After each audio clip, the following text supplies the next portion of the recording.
नमस्कार दोस्तों, आप सभी का हमारे YouTube channel exam tutorial 3M पर बहुत बहुत अभिनंदन और वेलकम है। आज मैं बात कर रहा हूं 2024 में आप एक सीट अपना पक्का कर लीजिए। एक सरकारी जॉब का सीट आप अपने लिए पक्का कीजिए। इसी टॉपिक पर हम बात करेंगे कि आप कैसे उसको पक्का कर सकते हैं, किस तरीके से एक सीट आप अपने लिए ले सकते हैं। तो चीज वही है, एक सीट पक्का कीजिए साल 2024 में। किस तरीके से आप अपने इंटरेस्ट के अनुसार चूज करिए कि कौन सा जॉब आपको चाहिए। जैसे इंटरेस्ट आपको किस में हो सकता है, इस पर हम लोग बात करते हैं। जैसे अगर रेलवे में इंटरेस्ट है तो फिर रेलवे की वैकेंसी कब आती है, नोटिफिकेशन कब आता है, उसका एग्जाम डेट कब रहता है। मोटा मोटी हर साल में आपको, जैसे रेलवे है या एसएससी है, बैंक है या फिर डिफेंस है, इसका कैलेंडर निकलता है। उस कैलेंडर में लिखा रहता है। जैसे एसएससी का कैलेंडर आप देखेंगे तो उसी में आपको दिया हुआ रहता है कि एमटीएस की वैकेंसी कब आ रही है, सीएचएसएल की कब आ रही है, फिर सीजीएल की कब आ रही है। ठीक इसी तरीके से जिस विभाग में आपको जॉब चाहिए, जैसे रेलवे में अगर चाहिए या एसएससी में चाहिए या बैंक में चाहिए या फिर डिफेंस में चाहिए या फिर कोई अदर सेक्टर है जिसमें आपको एक सीट चाहिए, तो फिर उसकी तैयारी आप कीजिए, एकदम पूरे लगन से करिए। कैसे, सबसे पहले हम इसी पर बात करेंगे। जैसे मान के चलिए नोटिफिकेशन डेट कब आती है, अप्लाई डेट कब होता है, उसका एग्जाम डेट कब होता है, अगर मोटा मोटी आपको पता है। जैसे बहुत सारे स्टूडेंट रेलवे ग्रुप डी की तैयारी करते हैं जिसका वैकेंसी कब आती है मोटे तौर पर पता ही नहीं होता है। नोटिफिकेशन कब आएगा, इसमें बहुत सारे बदलाव आ जाते हैं। फिर उसका एग्जाम कब होता है, कुछ था ही नहीं रहता है। फिर अप्लीकेशन कब से अप्लाई करेंगे, इसका भी कुछ मालूम नहीं रहता है। उसका टाइम निश्चित नहीं रहता है, 1 साल में, 2 साल में, 3 साल में भी हो सकता है। लेकिन कुछ ऐसी वैकेंसियां हैं जिसका हर साल निश्चित रहता है, सुनिश्चित रहता है, उसका कैलेंडर दिया हुआ रहता है। जैसे आप एसएससी में खास करके देखेंगे तो एसएससी का कैलेंडर दिया हुआ रहता है। जैसे एसएससी में आपका एमटीएस हो गया, एमटीएस का हो गया, या फिर आपका सीएचएसएल हो गया, या फिर आपका सीजीएल हो गया। तो ये एसएससी का कैलेंडर एकदम दिया हुआ है कि एकदम टाइम पर होना है। अगर टाइम पर नहीं लगा तो फिर अगले साल फिर से उसका नोटिफिकेशन आ जाएगा।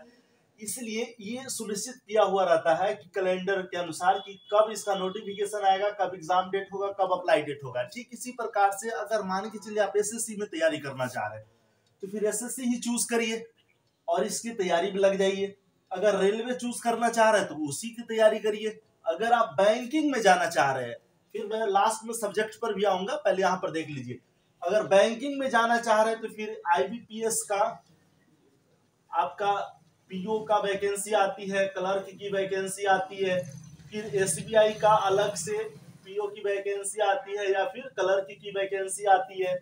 इसमें सीबीओ सर्कल बेस्ट ऑफिसर की भी वैकेंसी आती है या फिर अप्रेंटिस की वैकेंसी आती है। इसी में बहुत सारी वैकेंसी आती है बैंकिंग सेक्टर में। तो फिर बैंकिंग का सिलेबस और बाकी एसएससी के सिलेबस में थोड़ा सा फर्क है, उस पर हम लोग डिटेल से चर्चा करेंगे। आप यहाँ पर देखिए। फिर अगर डिफेंस में जाना है, एनडीए में जाना है, या फिर अभी अर्धसैनिक बल का जो पोस्ट आया हुआ है, सीआईएसएफ है या फिर बीएसएफ है या एसएसबी है या फिर सीआरपीएफ है, एसएससी के थ्रू वो वैकेंसी आई हुई है, उसमें जाना है। तो फिर इन सभी सेक्टर को चूज करिए अपने इंटरेस्ट के अनुसार और फिर उसकी तैयारी में लग जाइए। अब यहाँ पर बात करूंगा मैं कि जैसे कुछ ऐसे सेक्टर होते हैं जिसमें आपका सब्जेक्ट वही होता है। जैसे एसएससी की आप तैयारी कर रहे हैं तो इसका जितने भी इसमें वैकेंसी आएगी, एमटीएस, सीएचएसएल या फिर सीजीएल, चीज वही रहेगा कि करेंट अफेयर्स रहेगा या फिर जनरल अवेयरनेस रहता है, फिर मैथमेटिक्स रहती है, रीजनिंग रहती है, इंग्लिश रहती है। तो फिर इतना ही आपको प्रिपरेशन करना है, केवल लेवल का थोड़ा सा फर्क हो जाता है। जैसे मान के चलिए सबसे अच्छी वैकेंसी एमटीएस की है। अब एमटीएस 10वीं पास हर कोई स्टूडेंट अप्लाई कर सकता है, जितने भी स्टूडेंट जो 10वीं पास वो अप्लाई कर सकता है इसमें। तो 10वीं पास वाला ही थोड़ी ना इसमें अप्लाई करता है, इसके अलावा भी जो इंटरमीडिएट पास है वो भी अप्लाई कर देता है, जो ग्रेजुएशन किए हुए हैं, जो ग्रेजुएट स्टूडेंट है वो भी अप्लाई कर देता है, जो बीएड किए हुए वो भी अप्लाई कर देता है, जो बीटेक किए हुए है वो भी अप्लाई कर देता है इसमें। यानी जो मैक्सिमम क्वालिफिकेशन हासिल कर लिया होता है वो स्टूडेंट भी एमटीएस में जाकर के अप्लाई कर देता है। तो जिसका पकड़ बढ़िया होता है वो इसमें क्या करता है, अपना एक सीट रिजर्व करता है, उसकी तैयारी बेहतर होती है, वो अपना एक सीट सुनिश्चित करता है। जिसका तैयारी नहीं होता वो अपना एक सीट भी सुनिश्चित नहीं कर पाता है। ठीक है, वही आप देख लीजिए। तो ये सब्जेक्ट है current affairs, mathematics, reasoning, English.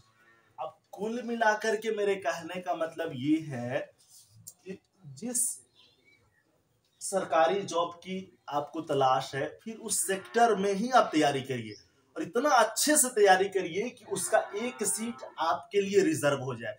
जो स्टूडेंट बैंकिंग में जाना चाहते हैं, आप देखते होंगे कि वो रात दिन स्पीड मैथ बनाते रहता है, रीजनिंग बनाते रहता है, वो इंग्लिश को सॉल्यूशन करते रहता है, फिर करंट अफेयर्स, फिर जितने भी बैंकिंग सेक्टर से है, कुछ जनरल अवेयरनेस है उसको, उसकी तैयारी करता है मेंस में।